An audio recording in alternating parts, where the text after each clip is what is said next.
Good evening, everyone. I'm Rashmi from greytHR and today's moderator of this session. First of all, I would like to welcome all of you to our 56th Ask the Expert webinar, Parichay. And the topic for today is decoding salary structures in India, mastering the compensation game. So I can see most of you have already joined the session. I'm sure all of you are very curious to gather the information on this. So we'll be soon sharing the entire information with you. We also have our esteemed expert speaker in our session today. But before that, let's do a little housekeeping on how the session goes. So as usual, the session is divided into two parts, wherein in the first part, we will be engaging in a discussion with our today's speaker. And then it is followed by audience Q&A. Well, audience Q&A is where I can say time is all yours because you can put across all your questions using the Q&A option of the Zoom control panel. And once we are done with the first round of discussion, we will be taking up your questions. All right. And also, if you're worried about missing out on any part of our today's session, do not worry. Sit back and relax and listen to this session, because currently we are recording this session and the same will be shared with all of you once we are done with this session. All right. So I think now, without any further delay, let's begin this session. Well, to talk about our topic of today, so in our today's competitive business environment, understanding how salary structures work is essential for organizations and the employees. A well-designed salary structure plays a very important role in attracting and retaining the top talent, ensuring the pay equality and aligning with business goals. So today, we will explore the nuances of salary structures in India, including the key components, legal considerations, emerging trends, and strategies for success. Well, to give us a lot of insights on that, we have our expert, Dr. Sanjeev Kumar Chauhan, Director HR at Pepe Jeans India Limited, who will be sharing insights on navigating the compensation landscape and also negotiating the fair packages and aligning the salary structures with business goals. But before we dive into our discussion, let me tell you a little more about our esteemed speaker, Dr. Sanjeev Kumar. So Mr. Sanjeev Kumar here comes with experience of HR and ER with an expertise in corporate retail, business HR, organizational development, employee relations, and business HR partnership in reputed organizations across various sectors, including apparel, retail, manufacturing, energy, steel, and cement. Once again, sir, we are very honored to have you here in the session. Welcome to the session. Thank you, Rashmi. Thank you. All right. So on this note, I think we can now start our first round, that is the discussion. So to start with, sir, I would like to hear it from you. So can you walk us through the different components that make up a salary structure in India, and how do these components affect an employee's overall compensation package? Okay. Thanks, Rashmi, for giving an opportunity to speak in this light panel. And I appreciate all participants who have joined in to learn from and understand what the industrial insights are. So just to start with, I'll tell you what Rashmi has already introduced me, but I would like to tell you all that basically I'll be very, very transparent. I will be very, very, straightforward in telling what actual practices and the challenges are. So which for some may be a jolt, but some may be for a learning purpose. So talking about the salary structures in India. So see, salary structure in India totally depends on the basis of organizations. Different organizations, different industries have different salary structures, different job levels have a different salary structure. Specific employments, which are very, very specialized in nature, has a different salary structures. But to understand this, I'll tell you, we have some common components of a salary structure. But let me first discuss with the gross salary components. We all know that basically the gross salary components mostly are basic, DHRA. These are the what gross salary components are there. But certainly in the corporates or certainly in the manufacturing industries, also in some of the other industries, you can just find that even basic HRA and other allowance or special allowance is normally common, right? So why I am saying is this, because basic plus DA compounds a types of a basic, for the PF component, it is clubbed basic and DA. So that is why in the corporate, you'll find basic HRAs or the special allowance or other allowances. There are other components also, which are the part of the structures, like conveyance allowance. You can cite medical reimbursement, medical allowance. You can find education allowance. There are other kind of allowance. Earlier, there used to be a lot of allowances, but when the Supreme Court judgment came in, which says that basically any allowance which is there, then the PF gets applicable other than HRA. That regulation, when it came in, then certainly the even from the government taxation per se also, you can find that the conveyance has been limited to 1,600 per month, right? Even medical allowances has got a capping. The education allowances get a capping of 100 per child. So that capping has also come in. So basically the gross structure is almost what I discussed is something like this only. So we are all concerned in what is going to be our gross salary, because we know after gross salary, we'll have a deduction on the PT and the TDS, and we are going to get in hand. So everybody is more interested in the gross salaries. But other than that, the gross salary, we have other components also that so most of the company gives is that basically they are reimbursements, you find annual benefits, they want retirement benefits, some statutory benefits, somebody give PP, performance linked bonus, which we call as variable payouts, ESOPs. So this total, the combo amounts to total cost to the company. Now, when we see the salary structure, we always want to see as an employee or as a company as well, that what net take home salary is going to be given to the employee, or what I'm going to get, right? So when I sit in the interviews, particularly at a lower or a middle level employees, they normally ask me, sir, what will be my salary in hand? They'll not ask what is CTC. They'll ask me, what is my salary in hand? So that is what always, comes in the mind, that the employees or the candidates are more concerned in net take home salary, and particularly the people whose salaries are less than 10 lakhs or 10 to 15 lakhs. These people, they are more concerned in the what is going to be their net salary in hand rather than what is going to be the total cost of the company. But when you see the people, employees whose CTC is more than 15 lakhs and above, they will always see that, see, it is not the salary what I'm getting in hand, what reimbursements I'm getting, where I'm saving money, where the tax outgo is basically less, and where I can get a more kind of a payment, maybe in a quarterly basis or a half-yearly basis or the annual basis. But that money I'm going to get not now, but after the annual year. So they are also ready to basically understand that. But that happens, what I have seen in my experience, that happens only more when the salary is between 10 lakhs and above. Then people are ready to do that. Otherwise, they are not interested. They are more interested in what's going to be the salary in hand. All right, thanks for elaborating on that, sir. Yes, you're absolutely right. I think most of them in the employment sector today is more concerned about their take home than the CTC. So thanks for bringing it up here. Also, sir, could you please help us understand this aspect of the entire compensation structure? That is, when it comes to attracting and retaining the top talent, how important is it for the organizations to design an effective salary structure? So it would be great if you could also provide some practical tips or examples on how companies can do this successfully. Okay.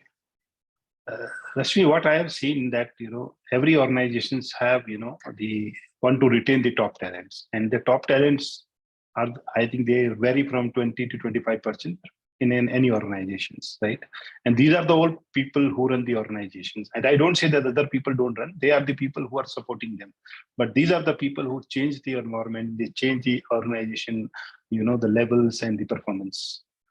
Ideally, the salary structures for every employee, whether be a top talent or he's a normal talent, it has to be, it should be tax friendly. That is what we always say, and more in hand, which I have already discussed earlier. But how to retain this talent, right? And how this talent are being retained by the organizations. I will share some kind of, the practices or suggestions, right? See, the top talent are the people who have the offers, right? That I've seen this. Some employees get the offers even they are not talent because on virtue of their job role, virtue of the scarcity of the role, or the virtue of the company's reputation. Person working in a reputed organization will always have a market, right? So when they are going into the market, right? So we want these people who are in the talent pool. These talent people, when you want to retain them, I suggest that all organizations to retain the talent pool, right? You forget about HOD. He will come and tell, "Nahi sir, ये बहुत important है. इसके बिना मेरा department नहीं चलेगा." This is normally they say. But I am saying that if you want to retain these top talents, first you should carry out the market research. When I say market research are again of two types. That is the external compensation benchmarking or internal organization benchmarking within the organizations. So I'm not saying these talent people who are the best talents, right? So they should be over and above the median of that bands, they should be above the market or at par with the market. The problem comes in when they are basically paid below the market, what the market they are getting, if the benchmarking is imperfect, they get attracted by the competitors. I'll also say that if you are paying much more higher than the market, then also it is a problem. I'll give an instance for an Amazon, right? One of my relative also works in Amazon. He was working in an organization. He got an offer double the rate what he was getting it, and he grabbed it, right? Now, after going into the Amazon, then they started doing, the reductions in the manpower. The top talent, these people, they started searching jobs. When they went in the market, they were offered half the salary of their jobs. So they felt this jolt, and they realized that we have been highly paid than the market. So my intention here is to say that when you are going to in the market research has to be done. Either it should be at par or closer to the market. That is how it is. If it is over and above the market, it can be marginal, but the gap should not be higher. Secondly, the job evaluation is also more important. What your job is doing, every job has got a value, right? He is a good top potential person and you're going to pay him whatever he demands. No, it depends on the job evaluation. We call it as a capability talent review, which we do. So that basically is based on the role, the skills, the market demands. You have to make a particular evaluation of the jobs. Also, in every organization, normally reputed all organizations have a salary bands. In those salary bands, you will find the salary bands for deputy managers, senior managers, VP, blah, blah, right? In those, you will have the minimum and the maximum and the median, right? We should always ensure that these top talents are over and above the medians of that bands, right? They have to be over and above that medians. They should not be below the medians, right? Second is the base salary. The top talent, they always expect that they have been recognized by the organizations. They have been, basically kept something special by the organization. They expect the salary what they are getting. They expect a little bit marginal higher than what the normal employees gets, the average employees gets. So that why the base salaries are always, kept a little bit marginally higher. You'll find them, they are the APOs. So they will always have the salary a little bit higher than this. Now, the variable pay. If you want to really retain these talented people, then the variable pay has to be very, very motivative and attractive. You cannot keep a component of 3% or 5% saying that person will stay. That the amount should be the quantum has to be such a good that that person should get retained in the organizations. Similarly, which is important, there are perquisites also when employees give to them. You can find some end of the people get company cars, some people don't get company cars, right? So they have been justified that saying that they have a traveling work or they are doing good, so they have been awarded. You also come in that category, we give that. So some companies give more financial assistance to these people who are performing much better. Then also some of the companies also give ESOPs. But what I suggest is that whenever you want to retain a talent, keep on doing the regular reviews of their salaries from time to time and ensuring that they are rightly placed within the organization. Sure, sir. Thank you so much for sharing this valuable information with us. Also, while we talk about the market and how to retain the employees within the organizations, there's also this another aspect of the salary structure, that is the legal and regulatory compliance, right? Can you please explain what are the key considerations the organizations need to keep in mind to ensure that they are adhering to the relevant laws and regulations, but while designing their salary structures in India? Okay. Thank you, Rashmi, asking this question. Why? Because I think most of the people must not be knowing that I am a doctorate not in management, I am a doctorate in law, right? So law is very closer to my heart, and I study law much more than the other CHRs normally do. And people normally ask me, कि संजीव यार ये कैसे होगा legal per se, because that legal perspective is always my strength. So I'm happy that you have put this question to me, and I will tell you what we are going to tell you in this particular prospects. First is that the legal and statutory compliances, right? So these are the nowadays most of the CHROs, most of the middle level managements. I asked them, do you know about the compliances? No, sir, ये हमारा एक consultant करता है, हम नहीं करते हैं. They or a outside agency does. There is some other basically person who's an outsourced role who manages this. But I am aware that what components they are looking at. So that is, I say it's not right. I am not saying that they should know very in-depth knowledge of law, but they should know the basic understanding of the laws, right? You being an HR, you are answerable to the board, you are answerable to the management. Saying that any non-compliance had got a bigger 10x kind of an implication on the organization in case it goes into non-compliance. So there is a saying in law that ignorance of law is not acceptable, not an excuse. Ignorance of fact is an excuse, right? So when you say ignorance of law, that means you cannot say कि sir ये मुझे पता नहीं था कि minimum wages revise हो गया. I never knew that this law pertains or not. So that is not the right way of doing it. So my suggestion is that elementary knowledge of legal and statutory compliances for all HR people who are into, even as an employee also, you should know what are my legal basically rights in terms of an employment laws and they are concerned. So that is also, if you are aware, that is when we see the fundamental rights and fundamental duties in the constitution, same way I say that every employee also should know what are my legal rights of an employment, right? So that which is given by the government, by the various social legislations, right? So to go into that particular more details, I will just tell you that the statutory compliances differs basis on the jurisdiction in the company operates, the state it operates, the zones it operates like SCGD and special zones. For special laws, there are certain areas which are governed by special laws. So there are certain areas through which it works.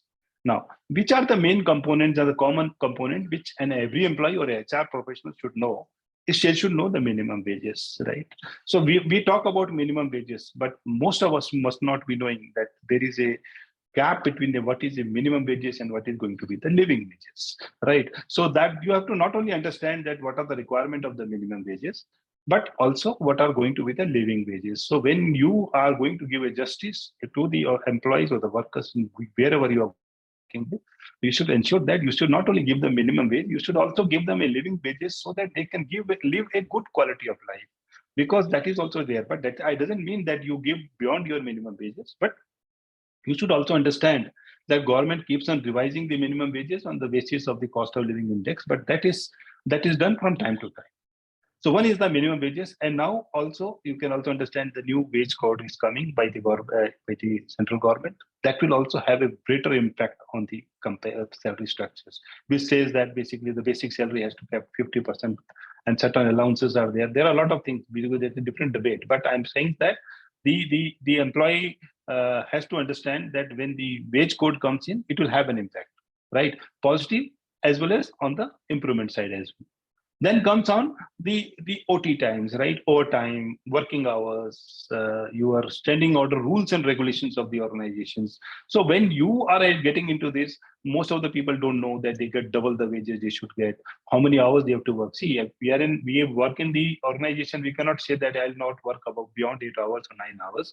But question is that basically you should know that how much hours I'm supposed to work. Right. And every organization, including me also, I also work for 11 hours, 12 hours whenever required. But otherwise, to keep a better work-life balance, always you should maintain a good productive working hours rather than working basically at a stretch and loitering around and then in the evening sitting around and sitting in the late evening and completing the work. That is not so there. You have to spread the work in the best fine manner. Then the equal remuneration, that comes very important, right? When you are doing a salary component process, the equal remuneration there is to be taken care. There is an act for it also. There are some deductions, which have been computed on PF, ESI, PT. These are very basics ones, but these all are linked with the salary component of the basic NDA. So when your basic DA becomes 40% or 50% or sometimes more than that, some organization does that, you should understand that your PF will be increasing, or the ESI is basically calculated, which is calculated in the gross, which is also got an implication. Normally, most of our HR colleagues also must be doing it. That certainly person our case, they come and tell, sir, I don't know, but I need, particularly the people at the lower level, they said that, sir, we need more salary in hand. Please do something. It will not work. So normally what we do is that we ensure that we take him out of the PF purview and ESI purview and give more salary in hand rather than what contribution we go. We make the salary higher than basically 21,000 sometimes to take out of the bonus or ESI or 15,000 basic, so that basically we can ensure that he's out of the PF and gets more salary in hand. So while making the salary, the mixture, then these are also very important, the tools which normally all the organizations use.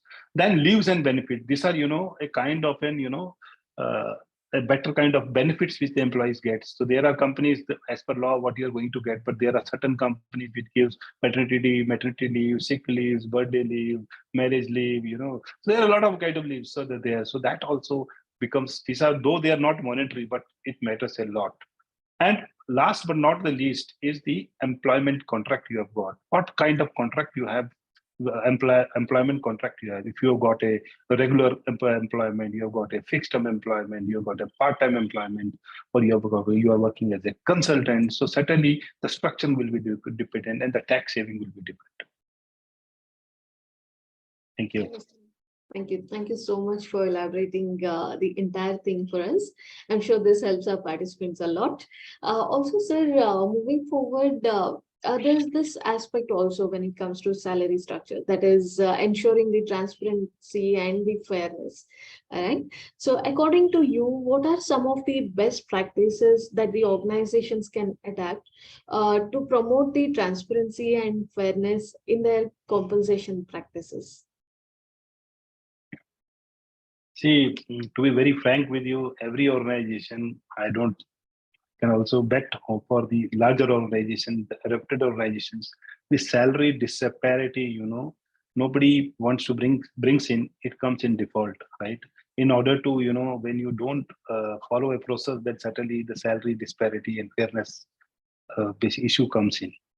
But the best practices which organization normally do is that basically what I feel is that I earlier said, they created transparent salary bands, right? And what they do, they tell the employee that this is the salary band which you have got, and this is the role you will be with. If you want to go beyond this, then you have to go to the next role and the next band. And the next band will have a additional responsibility, and you have to justify for that responsibility. So this means establishing transparent salary band. I think that is the best way of doing it. A lot of organizations are normally doing it, right? Now, apart from that, you make a band. Now, also we have to keep on doing the compensation benchmarking, both internally review as well as the external also. You should keep on doing it on a regular basis. So normally all organization does that to ensure that there is a transparency and fairness in the salary structures. But I'm not saying that basically you are done a person has come and says, sir, I'm getting so much salary in Reliance or so and so company, so please match my salary, otherwise I would like to go. So sometimes you have to take very firm and hard decisions. So let them go, right? Recently in our Pepe, we have introduced a policy saying that any employee who wants to discuss their salary, right, in terms of not happy with their salary, they can always come and discuss with HR if they are not happy. But normally we don't encourage it, but certainly in between, if you feel, you can always discuss. But the practice of taking an offer and coming to the HR or the HOD and asking him, sir, I have got an offer, then expecting HOD to match that CTC, we have stopped this. We have told that before you get an offer or before you come and talk that to the HR saying that you have an offer, you have to first come and discuss with us. If you resign and then you expect us, we are going to discuss, we are not going to discuss. So any employee who gives a resignation and then he wants to and discuss, we don't encourage any discussions on that. And that person serves the notice period and goes. Any discussion is welcome before the resignation takes place. So that is what I mean to say here is that when you're doing a compensation benchmarking and everything is there, then certainly that doesn't mean that you have to match everyone's benchmark market. You have to see his skills also. You have to see his, the performance also. You have to see the organization paying capacity also, right? So that is also has to be taken care of. Now, other one which comes is that basically the pay equity and fairness. So are we doing a pay equity and fairness? How do we come to know on this? So for this, we normally keep on saying that annually when the appraisal is being done, we should always study the internal disparities in the salaries and try to correct them by doing a market correction or giving him a good increment to the performance. And for the non-performers, we were tried that we are getting average kind of an increment. That is normally the practice has been done. Main thing for the best practices, keeping a transparency. I think a lot of the kind of complaints and grievances comes in while payout of variable pays, right? So in that variable pay, it is a sometimes मिलेगा कि नहीं मिलेगा, मतलब लोगों को last तक लगा रहता है कि मिलेगा कि नहीं मिलेगा, मिलेगा तो कितना मिलेगा कि नहीं मिलेगा. So you have to be very, very clear. Transparency has to be there on the variable payout, right? Every employee should know that whether he is going to get or not get. That is, clarity has to be there. So best practices, what we do in Pepe, I'll just tell you that we have a variable payout component called as performance linked pay, right? So we have linked it with 3 parameters. One is the Ebitda of the company. Company has to basically earn an Ebitda of a so-and-so amount, and we give that weightage to 75%, and 15% we give a weightage to the departmental KPIs, department's KPIs, how department has performed, right? We give them a particular kind of an scoring on this, and 10% is your individual performance, right? So that makes a combo of 100%. So company, if I done an Ebitda and a department has performed moderately and individual performance is even met expectation and above, then he gets 100%. This is how we do it. Otherwise, if company has not done an Ebitda, the person may get also a 25% also. Why? Because the department has done good, the individual has done good, but the company has not done the Ebitda. So in that Ebitda also, we keep it there, comes up a margin of say about 80% or 90%, that we pay 75%, 80 percentile of the 75 percentile. So that is what I mean to say, the transparency in the variable pay has to be very, very clear. Then they will talk about salary reviews. When we are talking about the parities, sometimes you are giving a person less salary and you're giving another person higher salary. So when the communication to the employee, why you are given him low and why you have given the other person high, so that has to be done very clearly. Now what happens, everybody says, see, this is your performance review and this is your compensation being revised and strictly confidential to you, right? Yes, sir. And he goes out of my cabin and nothing is confidential, right? That is, you all know.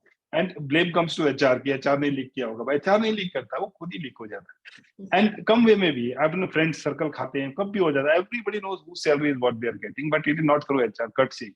But all we HR people are always blamed. So that is always there. And simultaneously, the best practices to bring the transparency is also that the employees' involvement in your to take the feedback. यार तुम्हारी salary है, what are to say about? Take their feedbacks, take some service in between to understand that whether they have any grievances on that or not. And if they have a grievances, then you have to know that why their disparity is there, and you have to explain them then. So if these things are done, I think these are some of the best practices we adopt. Sure, sir. Thank you for sharing your valuable insights. So I think if we talk about ensuring the transparency and fairness in any salary structure, it is not just that, it is much more than that. There are a lot of factors to consider in that. So thank you for bringing up all the valid points here, sir. While we continue our discussion, dear participants, I have a small announcement to make here. So while our discussion is going on, you can start putting across your questions in the Q&A option now. We'll just spend a few more minutes in this discussion with Dr. Sanjeev and then take up your questions. All right. So once again, Dr. Sanjeev, there's another question. It's like a very interesting question once again, because all of us would like to know about this. So, as you may know, salary negotiation can be a daunting task for any employee. All of us have been in this place, right? So, according to you, how can individuals navigate this process within the existing salary structure to secure a fair compensation package? Okay, good. So see, there are a lot of videos, there are a lot of talks available on the YouTubes, how to negotiate salary, how to give interviews, right? But on way of my experience, right, I will say that whenever any person is going for an interview, right, you should go and put your sleeves up and go and sit in front of interview and ask him, "Sir, पूछिए क्या पूछना है आपको?" So that is the best way of doing it. If you prepare very strongly, I have seen that. I had one or two good interviews. That were my dream organization I wanted to work with. I prepared a lot and I landed doing worse, right? Why? Because I was not able to do, because I wanted to physically be very sure that I do the best. So best is that be worry what you are in during the salary negotiations, right? Now, salary negotiations, one cardinal principle I'll tell you. It solely depends the way your interview process has gone, right? If your interview process, you know you are well to that. If you have answered well and you feel that you have answered very well and you are the best candidate they are searching for, you can open your mouth like a crocodile. No mind. That totally depends. Now it is on the organization, they will give or not give. That is all there, but you can open it. But this is what I am giving a cardinal principle. I am a mantra to all of you. If your interview doesn't go, then keep asking, sir, tell me what are you offering? I'll just see and come back to you. Right? This is how we normally do. Now, to understand the salary negotiations, right? So, see, I'll tell you one thing. Before you go for an organization, you want to go for an interview or going for a performance review, and you want to negotiate your salaries. So first, you should always understand what is the budget for that position, right? So if you have that insights or some information about it, it will be always good for you. One. Secondly, evaluate your own market price based on your experience, based on your skills, based on your performance, right? And don't have much more expectations, right? Have a genuine expectations, right? So I don't say that you should not have, your expectations should be not very rigid. You should be flexible. You should be open. You should be realistic while negotiating with the interviewer, right? Then also, while you are negotiating, try to understand what is the fixed salary and what are the variable salaries, what is going to be enhanced salaries, what are the fringe benefits. This also you have to always see into that role. Secondly, I've seen, suppose in my organization, we have an e-commerce position and we are looking for a candidate, and I'm very desperate searching because there is urgency for this role fulfillment. In that condition, also sometimes employers stress their budgets, right? Employers stress their budget. So you should also keep a watch whether there is an urgency of the roles to be filled, or it is a new position or the replacement position. And also depends on negotiation. As an employer, I'm a recruiter. Last 18 years, I'm a CHRO. I can just tell you that I can understand from the employee per se that whether he is desperate to join or not. And if I find that person is desperate to join to me, then certainly I am in a dominating condition to dominate in terms of salary, right? So you should not convey to the recruiter that you are desperate to join, right? You should say that, yes, it's okay, if opportunity is there and okay. Though from inside you may be desperate, but don't show you on your gestures or your expressions. That is what I suggest. Then whatever you are saying, so if you are demanding a salary and recruiter says that we don't have a budget, then justify your request by saying that how it is going to happen, right? And one more suggestion I'll tell you. There are certain people, they are very good performers, good in operations, good in strategy, but they are not good salary negotiators, right? So for them, I'll suggest that start practicing the communication, what to speak, how to speak, make a structured kind of in communication before going for a salary communication, then you should do it. Also, apart from negotiation, don't only see the monetary benefits you're getting in this salary negotiations, also see what are the non-monetary benefits you're getting, like work from home, basically, are you getting or not? Commutation, how far the offices are, right? How the company is stable, right? Whether company is financially strong or not. right? So these are other also aspects also becomes in that there have you have a job security and a job stability and a better career progression. Even you can join a salary little bit lower than what you're expecting, showing that basically you have a basically career here. You can scale up your performance and you know your value better. Don't underestimate yourself. That is my suggestion to you. And I will always say that see, the negotiation is a give and take process. So you have to be, very flexible while negotiating. Sure, sir. That was very interesting. I think it's not just about negotiation, but it is also about what you communicate and how you convey to the interviewer. Thank you for giving us this brilliant tip, sir. Also, I'll just continue with our further questions. So next thing I would like to hear from you is about the economic uncertainties and market fluctuations. So we all know that anytime these can pose challenges for managing the salary structures, right? So can you please tell us what strategies can the organizations employ to effectively navigate this situation and ensure there is a stability in the organization? Okay, so you mean to say that when there is an economical uncertainty or the market turbulence, then how the organization should navigate these situations, right? Right. So you can all know that during the pandemic also, and even recently also, the whenever in 2009 there was an economical instability coming in, there was a recession happening. So I've been in those organizations and we have seen what efforts we have been taking there.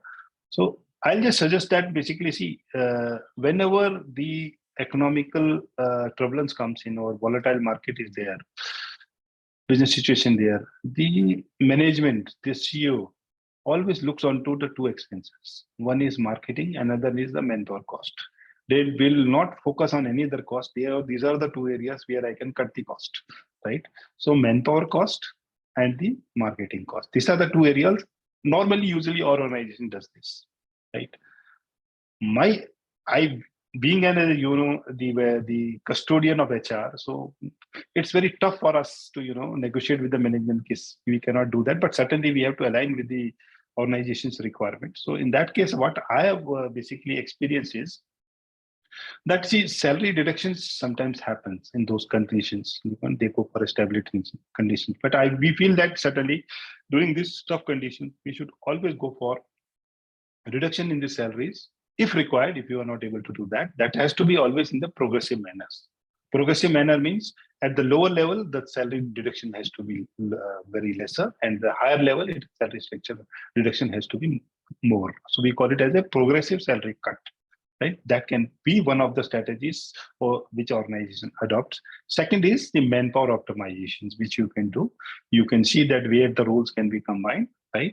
And there are certain roles where you can ask the employee to go, but that is the last resort. We should do it, right? As an HR. But sometimes what happens, you have to do it in order to save the other employees, right? So this is sometimes the strategies organization does. Another aspect of is doing is that deferring the payments, salary payouts, right? They're saying that we are going to deduct your 30%, but sooner the market comes in, we'll pay back to you, right? So there are the other areas which most we also did in our organization. We deducted the salary sooner the business came to the normal, we paid them in kind, right? Saying that basically they see the one lump sum amount which you are giving for the salary deductions. So these are the few strategies which the organization does during the turbulences. Sure, sir. Thank you for sharing these strategies on how to navigate this economic uncertainty and ensure the stability in the organization. I just have one last question for you, sir. Before that, let me just tell you, dear attendees, start putting across your questions now. I'll be taking up your questions now in a couple of minutes. All right. So, sir, my last question is around the compensation game that we have in different industries today. So we all understand that this compensation game can vary across the industries in India, right? So could you shed some light on how salary structures differ in different sectors and what factors contribute to these differences? Yes.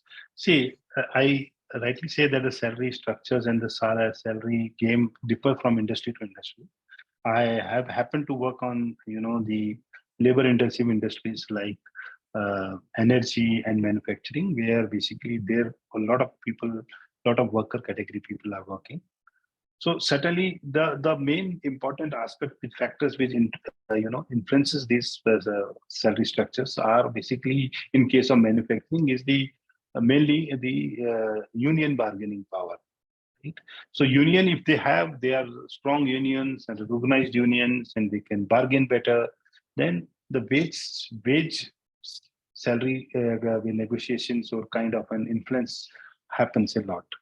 They will ask, sir, we need this also, we need this also in that LTA which has been signed. I have signed almost 14 LTAs, and I have always seen this aspect, is that while negotiating with the union, you should always be, very, very conservative in terms of giving them the signing the agreement, because they will be demanding more. So you have to be very equitable, that employee or worker also gets his own share. And simultaneously, the organization is also capable to give that amount in the coming years. So normally the LTAs are normally signed for 2 years, or some in 1 year, some for 3 years, some for 5 years. So these are normally it happens. So one is in the industries. I've talked about the manufacturing, right? When you talk about the construction industries, right? Here the salary structure, basically they are not more concerned in terms of the fixed salaries, because these are the project-based systems, where when project is done, their employment is done. So they want to earn the maximum. They sometimes come and tell me, sir, hamara PF mat kato, hamare ko in hand haath mein de do. But this doesn't work like that. So that way, basically, in these particular situations, the salary in hand matters to them, and some kind of fringe benefits on the kinds of the sites, like free food or commuting, giving them bus, or kind of an residential township. These are the matters in the construction site, which is very, very effective. Now, coming on to the other industries, now you can talk about the e-commerce industry, where a lot of people, delivery boys are happening. These people, when they ask for the salary, the structuring, they look into that. They look for, more in terms of, most of the people have their own bike. So they want more in terms of reimbursement for the petrol or the conveyance, or kind of the money which they can get in terms of incentives, right? So this is what they are looking at when we talk about e-commerce industries. But when we talk about our industries, particularly in concern research, certainly they are looking more in terms of the stability. So in stability in sense, in stability in the salary structure in hand, what they are getting. Apart from that, what benefit they are also going to get beyond that, what they are getting in hand.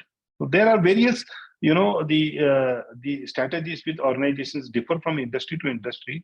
But what I suggest, that there is no tailor-made salary structure which can be given. But whatever the salary structure has been given, you have to be very transparent.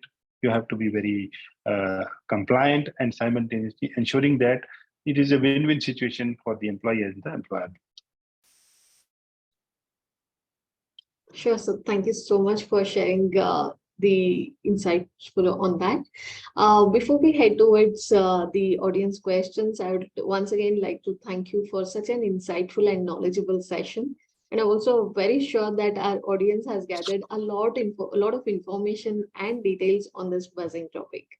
So now to start with our audience questions, I can already see a few of them are lined up in the queue here. So I would like to take up the first question now, which is from Mr. Kushal. So the question is around wage of code that you're talking about. So the first question is, how will wage of code impact the compensation in HR? Yeah, see, the wage of code, I think the draft has already been done, and there are a lot of media reports coming in. The wage code, when it gets applicable, there are certain things which are going to happen. Maybe, the basic salary, basically there is a clause where you have to keep the basic salary to the 50%, whatever the allowances you're going to get. When the basic salary becomes mandatory, fixed at 50%, then what happens, your in-hand salary reduces, because basic salary is mapped with your PF and other bonus and other components, which are certainly the part of your salary structure. So that comes in. Secondly, is that basically when you talk about the full and final payments, there are certain clauses which are coming in, where the full and final payment has to be made in a particular specific period. That has been becoming in the wage code. Certainly, the revision of the minimum wages, they have kept it a different, basically in a static manner. They have linked it with the national, the wage board. So in that case, what happens, that the salary gets revised from time to time. So in that, it's good for the employee; they get the money in hand. But going forward, the wage code is seen to be much more progressive for the employee per se. For the employee per se, it may be basically discouraging because more payout may happen. But for employee, I think the government has kept a lot of good provisions in that. There is a very long debate when you go on a wage code. So, but basically, I can then say that basically it will. Most of the organizations normally have 50% of their basic salary. So I don't see immediate implications coming on this. But those who are not there, so certainly like company like us, we have started, bridging that gap. If we were doing 40%, now we have started reaching to 50%. So we are already aligned. And tomorrow, in case wage code comes in, then we are ready to go forward. Sure, sir. Thank you for answering that. I hope that answers your question, Kushan. We have a next question and the concern from Dakshita, one of our attendees, sir. This is actually, I think it's a lot of food for thoughts more than a question. So I'll just take it up here. Dakshita says it's a question that might not be related, but is very concerning. So what Dakshita says is it's commonly said that the purpose of our lives is to accumulate experiences and that the number and depth of our experiences are measure of our age and life satisfaction. So the more experiences we have, the more fulfilled our lives become. But what happens when those experiences don't count for anything? Do we then really live life or do we merely exist within it? I think why Dakshita is asking this question is like she has experienced something recently. So that is, as an HR professional, a recent job application from a engineer with 15 years of experience, making around 30,000 rupees a month, has left me questioning the industry. Are we not valuing experience and skills enough? Or are we exploiting the talent so much so that they are forced to settle for jobs that don't even match their expertise? Now, most of the companies would genuinely reject him because he is overqualified with the experience. Even if he is selected, he asks for a package suited to his work experience, and then again, it will be denied. So, what's your take on this, Dr. Sanjeev? It's a very catch-22 question. See, I'll just tell you one thing. What Lakshita is saying, she's right. A person with an experience who can add more values, which is more important. But when the employment is being offered when you are sitting on a recruitment table, right? So normally, the budget of that particular positions are much less, or sometimes you find that a person, though he doesn't have a relevant experience, but seems to be more challenging and with more kind of diversity, which he can bring more value to the organization. Then that case also, sometimes organization takes the person more and prefers the person who is not basically more qualified and having a relevant experience, but given another opportunity. So my the answer to this question is that basically, see, we should not get disheartened with why the experience is not there. I can tell you, most of the startups, I have practically seen they want all young HR to come in. They are not much more relying on the experienced HRs, right?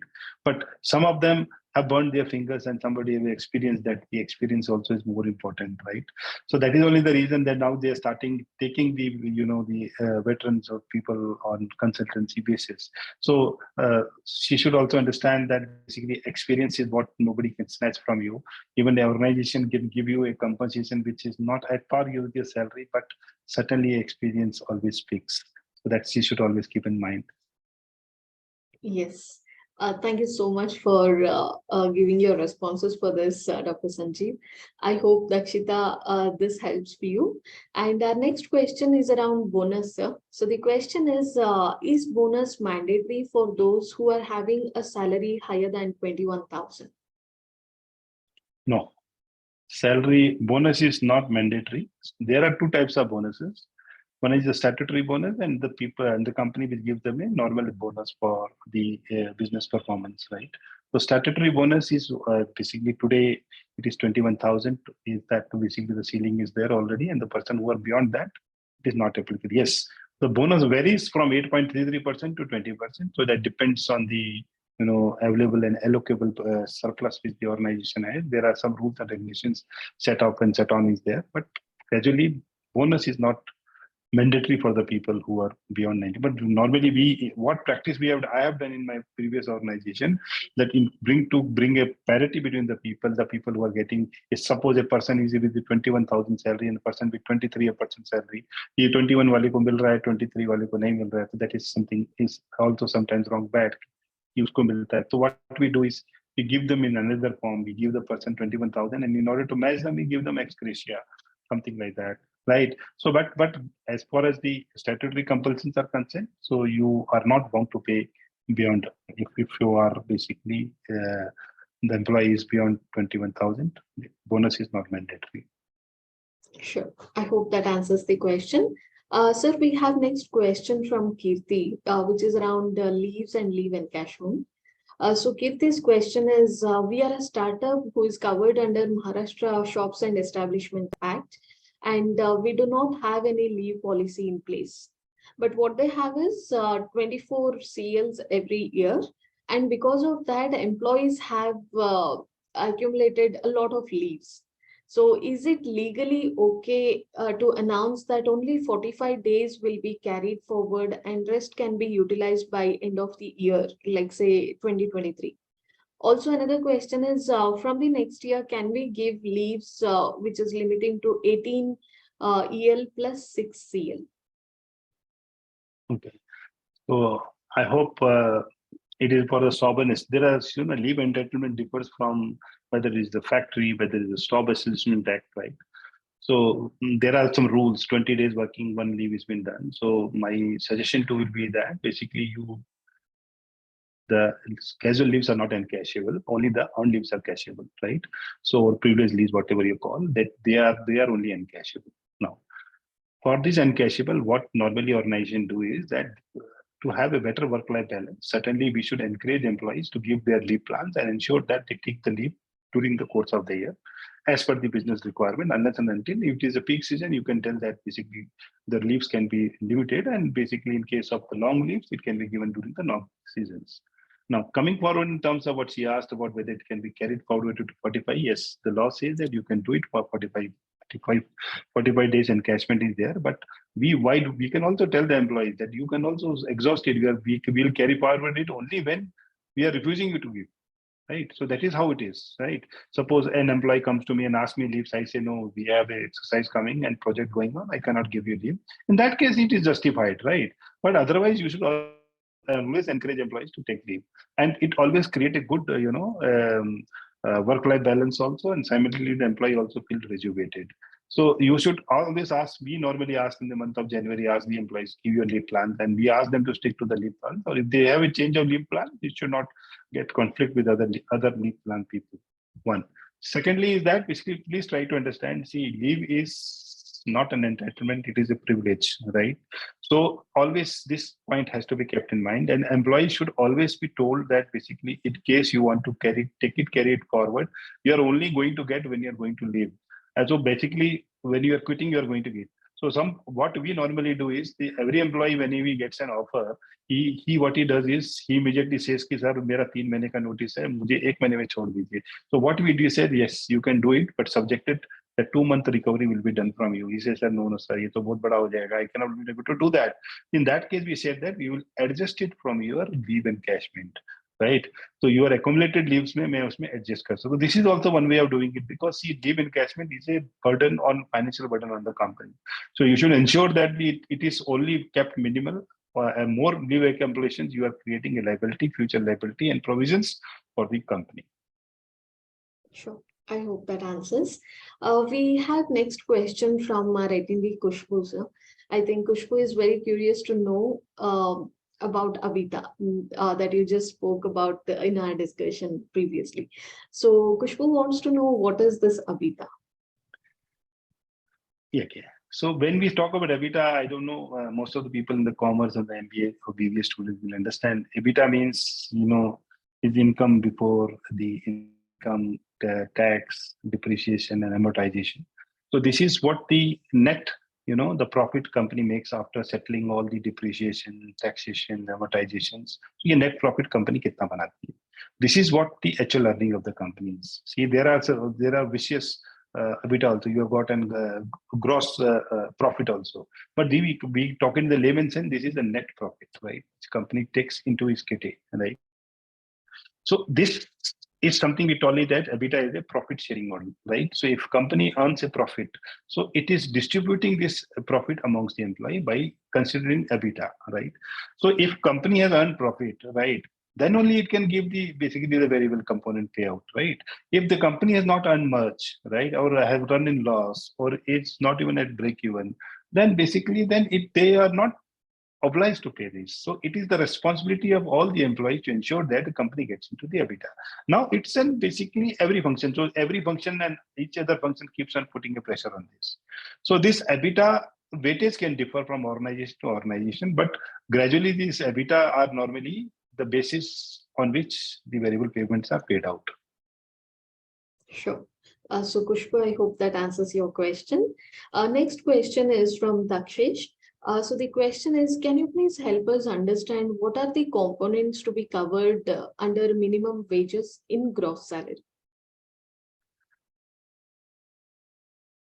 See, when you see the gross salary, the basic component is going to say that it will be basic, DA or HRA, or basic or HRA, right? This is how normally organization does.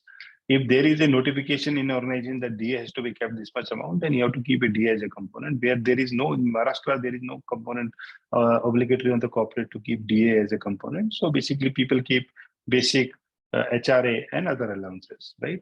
So when we see the composition of these things, so normally whatever the basic component is there, HRA is 50% of the basic normally if it is an A-class city or metro cities, and another city this is 40%. The rest amount we put it on the other allowance or special allowance, or we give any kind of conveyance allowance of 1,600 rupees or medical allowance. So this composition can happen. But for minimum wages computation, when you go, minimum wages will be always taken what basic and basically DA you are giving, that is considered your minimum wages, right? And what he is getting in hand. All right. Yeah, I hope that answers your question, Dakshish. The next question is from Selvisa. So the question is around the tax benefits, how to have high tax benefits. So the question is, please advise on the components which has high tax benefits for 10 plus lakhs CTC, apart from LTA and housing loan. Okay. So we have this component in, I did it my previous 3-4 organizations, and in this organization, we call it as a flexible compensation benefit plan, FCBP. So which are the benefits which we are doing it? One is that we give, the car, petrol and the driver allowances for a set of people, provided they have a car with their name on which they drive to the office and to back. So that amount can be given, subjected to they are maintaining the log of the kilometers they are driving from their home to back and for the official duties. So one is that a component which we do. We give Sodexos, I think everybody company gives, that is called a meal coupons. We give gift cards of 5,000 rupees. So gift card is also 5,000 rupees, which can be given. We are also giving a laptop and mobile purchase for set of people. Purchase CTC, that it's a part of CTC. They can purchase in the name of the company, that mobile, and the company gets the GST benefit. And the mobile can be the asset for the company. And whenever the employee wants to basically leave that organization, then basically that can be transferred to the employee by adjusting the amount accordingly. So this is one way of doing it. Third way, we also encourage employees to take on books and periodicals. So there is a limit on, we put it on slabs, we give them books or periodicals. So the books which are pertaining to their domain roles, we can take those particular book periodical, but that amount is also very restricted. You cannot keep it more. It can be, say, about paid quarterly or half-yearly or annually. So it can range from 2,000 to 5,000, keeping on the realization per month. So this is how normally we do, and some also do for the club membership also. They give them X amount, 50,000 for health wellness benefits. So you can take gym or any kind of club membership of 50,000 rupees for annually basis, not monthly, annual basis. So these are some components. Normally, these are very good, and this gives a very good cost saving to the employee. Tax level and lesser tax co is there. Sure, sir. I think these are wonderful initiatives. Thanks for sharing it with us. So the next question is from Shivangi. So Shivangi would like to know, how does the strategy for small companies vary from those of MNCs with respect to the benchmark with other companies? I didn't get your question right. Can you repeat it? Yeah, so Shivangi would like to know about the strategies for small companies and the MNCs, like how do they differ, how do they vary when it comes to the benchmark of the other companies? So See, basically, I think, yeah, got your question. Right. So see, sorry. So see, you have to do apple to apple comparison. You cannot do basically, a pumpkin comparison with the apple, right? So see, MNCs and startups, right? So when you're talking about a startup, so what nature of startup is there? What is the turnover of that startup? So you have to do a benchmarking with the similar startup with a similar basically nature of business or a similar function or services or product what they are doing it.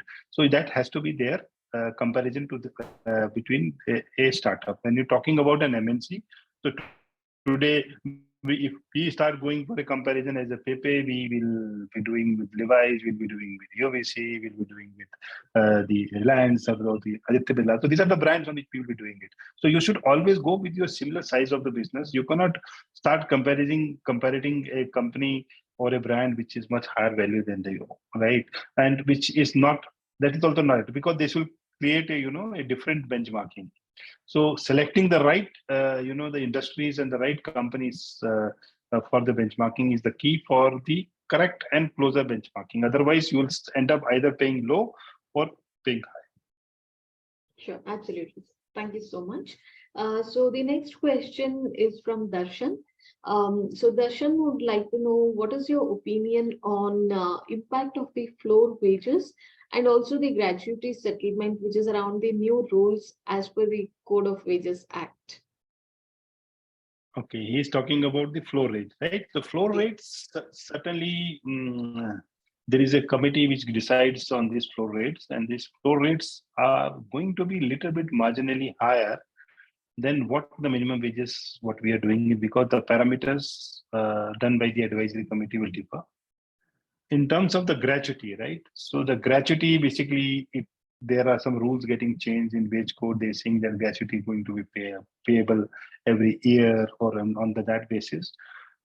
Basically, presently, the gratuity is now payable only at the completion of 5 years of continuous service, or basically in case of the death of the employees before that. But this is going to change when the wage code comes in, and after the completion of a year also an employee can get a gratuity. So this is going to be the impact.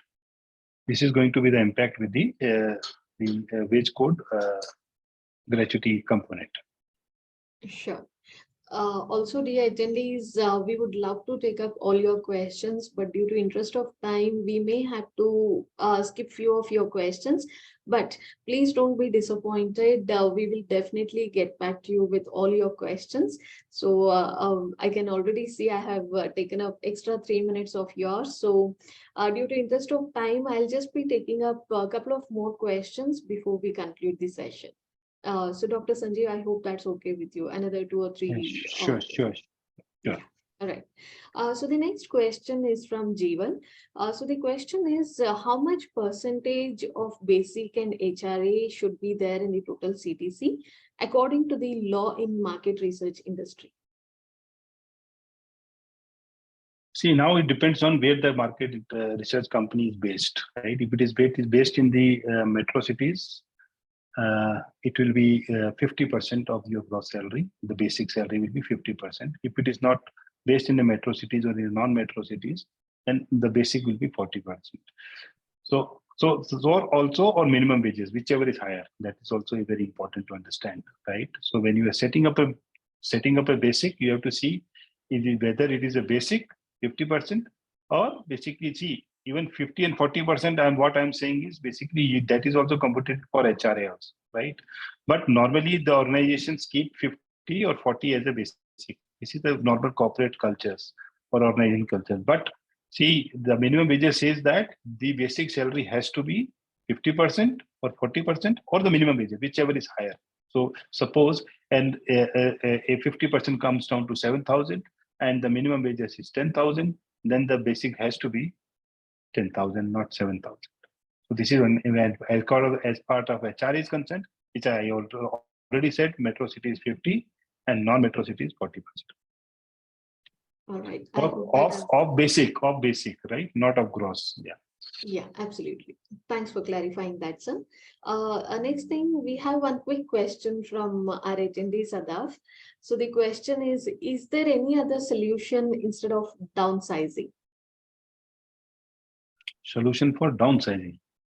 Instead of downsizing, can we do anything else, any other alternative?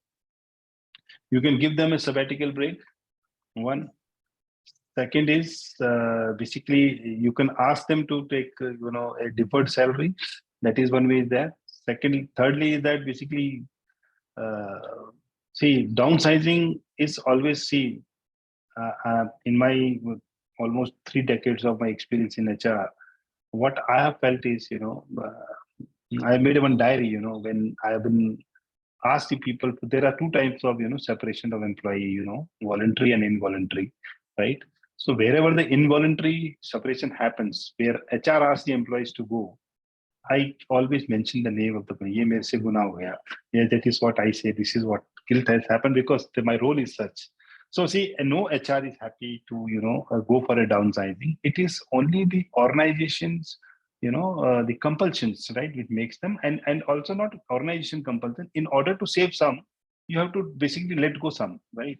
Now, there are certain areas when you see most people in the manufacturing industry, there is, first, last come, first go, right? This is how they take up, right? So the person who joins late, he goes first, right? And the person who has come first goes late. That is how it is. The organization, some companies, there's that performance and non-performance. So performers are retained and non-performance or average performers are asked to go. So this is how it is. But see, there is no alternative for a downsizing unless and until you do downsizing purpose will not come if you have done an optimization of your manpower in a very right manner. So manpower polling optimization pehle kar liya hoga अच्छे से, and you have given the right salary benchmarking, the downsizing doesn't come in. But downsizing doesn't have an alternative other than that what I discussed. Sure, sir. And also next question is around the ESOP. So one of our attendee would like to know, how can we incorporate ESOPs in compensation and what are the pros and cons of doing that? See, ESOPs are very good for the employees in case the company has a very good market value or shares per market value, then it's always good. For startups, it is also very good because it's unexplored market. If they perform well, the share rises. In case the startups have been acquired by some private equity, then certainly the share rises and they get fresh equities. Now, when the ESOPs are being paid, right? So that is also dependent that some company says that that will be payable after 2 years or 3 years or 5 years. You cannot sell before it. But question is that ESOPs are good for an employee per se. An employee, this is something, partnering with the employee to become a part of it. He is not an employee. He's the company is owned by him because he's holding the shares in the company, right? So there is ESOPs. When you are going to basically being paid, so how the ESOPs policies has been structured is very instrumental in the, whether it is going to be beneficial or not. I have seen some ESOPs which have been structured in such a manner that even the employee is getting it, but is not going to, have the benefit unless and until it stays for a number of years. So that has to be always seen while taking ESOPs. Sure. Thanks for answering that, sir. So I think with this now it's time for us to conclude the session. But before that, dear attendees, I understand we have skipped few questions, but please don't be disappointed. We will definitely get back to you with the responses for your questions. And also there's another way that you can reach out to us, that is our Great Tribe community. So this is a knowledge sharing platform, and you can also post your questions in this. So the URL for this community is already given here on the screen. So please feel free to share your questions here. All right. So I think on this note, it's now time for us to end the session. So before that, I would like to once again thank you, Dr. Sanjeev, for sharing all your valuable insights with us today in our session. And also, dear attendees, thank you so much for participating in our session and for making it a huge success. If you have any questions or concerns regarding this session, you can always write back to us on the mail ID that you can see on the screen. That is rakhi@creative.com. And as I already mentioned, the recording of this session will be shared with all of you soon. So until we meet next time again, have a great time. Stay safe. Thank you. Thank you. Thank you, Rashmi. Thank you, everyone. Thank you. Have a nice day.